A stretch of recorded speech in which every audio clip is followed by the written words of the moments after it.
ഇപ്പൊ അവധിക്കാലമായില്ലേ, നമുക്ക് കളിക്കാൻ പോയാലോ? അപ്പു, നീ അപ്പോൾ കാര്യങ്ങളൊന്നും അറിഞ്ഞില്ലേ? കൊറോണ രോഗം പടർന്നു പിടിക്കുന്ന കാലമാ. ഈ അവധിക്കാലം എല്ലാവരും വീടിനുള്ളിലാ ആഘോഷിക്കേണ്ടത്. വീടിനുള്ളിലോ?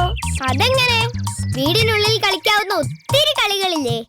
പുസ്തകം വായിക്കാം, പടം വരയ്ക്കാം, പാട്ട് പാടാം, കഥ കേൾക്കാം, കളിപ്പാട്ടങ്ങൾ ഉണ്ടാക്കാം, ചൂടോടെ നല്ല ഭക്ഷണം കഴിക്കാം, പിന്നെ അച്ഛനെയും അമ്മയും എല്ലാത്തിനും സഹായിക്കാം. പിന്നെ അച്ഛന്റെയും അമ്മയുടെയും കൂടെ കളിക്കാം. അത് ശരിയാ. ഞാൻ വീട്ടിലിരുന്ന് കളിച്ചിട്ട് ഒത്തിരി നാളായി. അച്ഛന്റെ അമ്മയുടെയും കൂടെ കളിക്കാൻ നല്ല രസമാ. എന്നാ ഞാൻ ഇപ്പൊ തന്നെ പോവാ. അപ്പു, നീ വീട്ടിൽ ചെന്നാലുടനെ കൈകൾ നന്നായി സോപ്പിട്ട് കഴുകണേ. പിന്നെ തുമ്മലോ ചുമയോ വരികയാണെങ്കിൽ ഒരു തൂവാല എടുത്ത് മുഖം മറച്ചു കെട്ടാൻ മറക്കല്ലേ. ശരി കാത്തു, പോട്ടെ കിട്ടൂ. ഇനി പിന്നെ കാണാമേ.